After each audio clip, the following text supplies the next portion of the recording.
Second अमृताज village किचनमध्ये तुम्हा सर्व सखींचं खूप खूप मनापासून स्वागत। आणि आज अमृताज विलेज किचनमध्ये हेल्दी अशी चकली होत आहे। बघा किती कुरकुरीत छान अशी चकली झालेली आहे। तुम्ही आवाज ऐकला ना, कुरकुरीत खणखणीत आणि रुचकर अशी चकली झाली। तिला अक्षरशः अशी नळी पडलेली आहे, पोकळ चकली झाली आहे आणि ऑइली अजिबात नाही आहे। तर ही चकली तुम्ही थंबनेलमध्ये बघितलंच की ओट्सपासून आपण चकली बनवलेली आहे। तर साधारण सगळं अर्धा किलोच्या मापात 1 किलो चकली झालेली आहे। 4 सेट असे चकलीचे छान झालेले आहेत। चला तर साहित्य बघूया। तर त्याच्यासाठी हे जे ओट्स आहेत, तर हे ओट्स मी पाकिट तुम्हाला दाखवते आहे की हे निळ्या रंगातल्या पाकिटातले मी ओट्स घेतलेत, ज्याच्यापासून आपण खीर बनवतो। तर ते ओट्स मी घेतलेत 1 वाटी साधारण, आणि 1 वाटी ज्वारीचं पीठ आहे, 1 वाटी तांदळाचं पीठ आहे।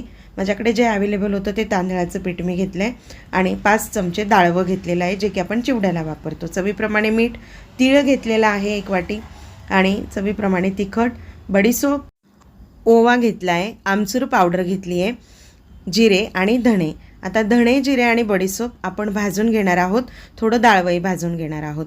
चला आपण आता डाळवं भाजून घेतोय।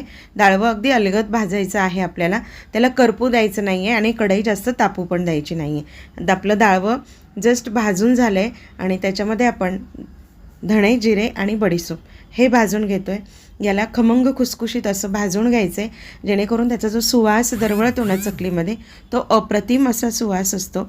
आता आपल्याला जवळजवळ वरती वाफ लागेपर्यंत आपल्याला भाजून घ्यायचं आहे, पण करपू द्यायचं नाही आहे। तर अशा पद्धतीने आपलं धणे, जिरे, बडीसोप पूड भाजून झाली आहे। आणि आता आपण त्याच्यामध्ये ओट्समध्ये थोडा ओलावा असतो, म्हणून मग ओट्स थोडा आपल्याला कुरकुरीत असं त्या गरम कढईमध्ये, गॅस बंद आहे, गरम कढईत आपल्याला फक्त त्याला भाजून घ्यायचं आहे, जेणेकरून तो पटकन हातावर असा चुरमुऱ्यासारखा होतो। हे बघा, पटकन चुरला जातो, म्हणून आपल्याला तो ओट्स भाजून घ्यायचा आहे।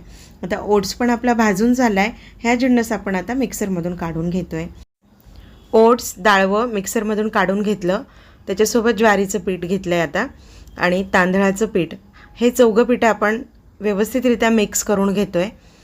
हे मिक्स झाल्यानंतर त्याच्यात आपण मसाले टाकून घेणार आहोत। अशा प्रकारे सर्व पिठं मी मिक्स करून घेतलेत। मिक्स करून घेतल्यानंतर त्याच्यामध्ये आपण आता सर्व मसाले टाकून घेत आहोत, जे की चकलीसाठी मी होममेड मसाले जे आपण करून घेतलेत ते। आता धणे, जिरे, बडीसोप जे मिक्सरमधून काढलं ते टाकलं, चवीप्रमाणे तिखट घेतलं आहे ते टाकलं आहे, तीळ टाकलेली आहे बऱ्यापैकी, आणि ओवा टाकला क्रश करून, आणि थोडे 1 चिमूटभर आमचूर पावडर टाकली। आमचूर पावडरमुळे चकलीला छान टेस्ट येते, आणि चवीप्रमाणे मीठ टाकून घेतलेलं आहे। अशा पद्धतीने तिखट कमी जास्त तुम्ही तुमच्या पद्धतीने करायचं आहे। मी हळद टाकत नाही, कारण हळद जर आपण चकलीला घातली तर हळद लवकर जळते, आणि लवकर जळल्यामुळे चकली काळपट दिसते, म्हणून हळदीचा वापर मी चकली करताना करत नाही। तर आपण ह्या एवढ्या जिन्नस आता एकजीव छानपैकी पिठामध्ये करून घेतलेले आहेत, आणि पाणी उकळत ठेवलं आहे। हे पाणी असं खळाखळा उकळलं पाहिजे। आता आपलं पाणी हे खळाखळा उकळून झालं आहे, ते आपण बंद करून घेतो आहे, आणि अगदी 2 ते 3 थेंब आपण तेलाचे टाकले। तेल जर जास्त टाकलं चकलीला, मोहनात तेल जर जास्त झालं तर चकली आपली तेलकट होते, आणि ती तेलामध्ये पसरण्याची शक्यता असते, म्हणून शक्यतो तेलाचा वापर कमीत कमी करायचा। जर तुम्ही उकळत्या पाण्यात चकली करत पीठ भिजत असाल चकलीचं, तर मग त्याच्यामध्ये मोहन टाकण्याची आवश्यकता नसते।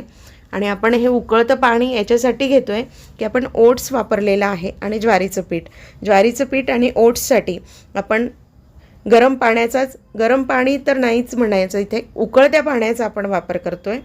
तर उकळतं पाणी घ्यायचं आहे, आणि उलथण्याच्या साहाय्याने ते व्यवस्थित ते पीठ आपल्याला एकजीव करून घ्यायचं आहे। ह्या ठिकाणी जवळजवळ मी ज्या वाट्या घेतल्या होत्या त्या वाटीने 3 वाटी पाणी मी उकळत ठेवलं होतं, आणि जवळजवळ तेवढं पाणी आपल्याला लागणार आहे। तर अशा पद्धतीने व्यवस्थितरित्या आपल्याला पाणी मिक्स करून घ्यायचं आहे। पाणी जास्त होऊ द्यायचं नाही आहे, आपल्याला अलगद पाणी टाकायचं आहे। व्यवस्थित पिठाला मिक्स करून बघायचं आहे की याच्यात पाणी जिरणार आहे किंवा नाही। आता याच्यामध्ये पाणी जिरणार नाही आहे, तर उकळतं असल्या कारणाने ते हाताला सोसलं जात नाही आहे आणि त्याची वाफ अशी दडपून राहावी याच्यासाठी आपण पिठाला एका साईडला असं जमा करायचं आणि जेवढा गोळा आपल्याला हवा आहे तेवढा गोळा आपण भाकरीच्या पिठासारखा त्याला गरम गरम पीठ असेपर्यंत असा भराभर रगडून घ्यायचा आहे. थोडा तेलाच्या हाताने तेलाचा हात थोडा आपण लावायचा आहे पिठाला आणि असा गोळा रगडून घ्यायचा आहे. पाण्याचा हात मात्र लावायचा नाही आहे. तुम्ही बघताय पीठ असं व्यवस्थित आपलं छान भिजून झालेलं आहे आणि असे थोडे थोडे गोळे काढून आपण भाकरीच्या पिठासारखे गोळे रगडून घ्यायचे आहेत आणि नंतर हा गोळा आपण एकजीव करून घ्यायचा आहे. असं एकसंध पीठ छानपैकी मळून घेतलं की असे 3 गोळे तयार करायचे. तुमचा सोऱ्या साचा जेवढ्या मापाचा असेल तेवढ्या मापाचे तुम्ही गोळे करायचे. तर साधारण माझा हा जो साचा आहे हा अर्धा लिटरचा आहे, म्हणून अर्धा लिटरच्या साच्यामध्ये एवढं अर्धा किलोचं पीठ जे आहे त्याचे 3 गोळे बरोबर बसतात. आणि अशा पद्धतीने मी साचा व्यवस्थित भरून घेतला आहे. असा टाईट साचा भरायचा जेणेकरून त्याच्यात हवा शिरली नाही पाहिजे, कारण की हवा शिरली की मग चकली तुटण्याची शक्यता असते. चकली जी आहे ती एकसारखी वळली जात नाही किंवा एकसंध तिचा तार निघत नाही. आता तुम्ही बघताय मी चकली पिळून घेते आहे. तर अशा पद्धतीने मी एका ताटाला थोडा तेलाचा हात लावून चकली अशी पिळून घेते आहे आणि ही चकली अलगद व्यवस्थित निघते. जर तुम्ही गरम पाणी उकळत्या पाण्यात जर तुम्ही पीठ भिजवलं तर चकलीला काहीच होत नाही. तुम्ही कशीही फेका त्या चकलीला, हाताने उचला, बाजूला करा, काहीही होणार नाही कुठल्याच याच्याने. आणि मी 4 वेड्याची चकली करून घेत आहे. तुम्ही बघताय किती लांब सडक असा आपला तार चकलीचा निघतोय. तर याच्यासाठी फक्त भिजवण्याची टेक्निक जी आहे चकलीच्या पिठाची ती जमली की मग चकली छान जमते आणि आपलं तिखट मीठ प्रॉपर झालं पाहिजे. आता आपण एका साईडला तेल गरम करायला ठेवलं होतं तर त्या ठिकाणी मी तेल चेक करते आहे. तर तेल मात्र आपलं कडकडीत गरम असलं पाहिजे, कारण की आपण ज्या वेळेला चकली सोडतो तर त्यावेळेला चकली सोडल्यानंतर ती चकली गार असते. मग त्याचं प्रमाण जे आहे उष्णतेचं ते कमी होतं आणि मग तेल थोडं गार होतं. तर मग आपण थोडा मीडियम हीटवर आपण गॅस असू द्यायचा आहे आणि तेव्हाच आपण चकल्या सोडायच्या आहेत.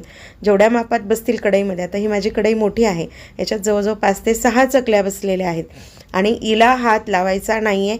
हिला कुठल्याही प्रकारे आपल्याला उलटपालट करायची नाही, कारण की हा फेस जो आहे हा पूर्ण जिरेपर्यंत आपल्याला कुठल्याही प्रकारे कलचीच्या साह्याने त्या चकलीला उलटपालट करून घ्यायचं नाही आहे. तुम्ही बघताय आपोआप हळूहळू असा फेस जिरत जातो आहे. आता हा फेस जिरत गेलेला आहे आणि मी चकली पुन्हा उलटून घेत आहे. चकली उलटल्यानंतर अगदी तिला हे बघा, आणि गॅस आपला मिडियम हीटवरच असू द्यायचा, नंतर थोडा मंद करायचा. आता चकली काढून घेत आहे. चकली काढताना अशा पद्धतीने ती खुसखुशीत झाली पाहिजे. तिला जर जास्त आपण सारखी परतवली, सारखं तिला जर आपण डिस्टर्ब केलं तर मग चकलीचे तुकडे होण्याची शक्यता असते. ती प्रॉपर एकसारखी तळली जात नाही, कारण की तेल हलवलं की चकली हलणार. चकली हलली की तिची तळण्याची जी प्रोसेस असते तर ती डिस्टर्ब होते. त्याच्यामुळे चकली टाकल्यानंतर तिला त्याच पद्धतीने तिला चकली तळू द्यायची. अशा पद्धतीने बघा ह्या चकल्या मी तळून घेतलेल्या आहेत आणि सगळ्याच चकल्या मी अशा छान तळून घेत आहे. तुम्ही बघताय अर्धा किलो पिठाच्या मापात आपल्या एवढ्या चकल्या झालेल्या आहेत. सखींनो, व्हिडिओ कसा वाटला? जर आवडला असेल तर लाईक, शेअर आणि सबस्क्राईब करायला मात्र विसरू नका.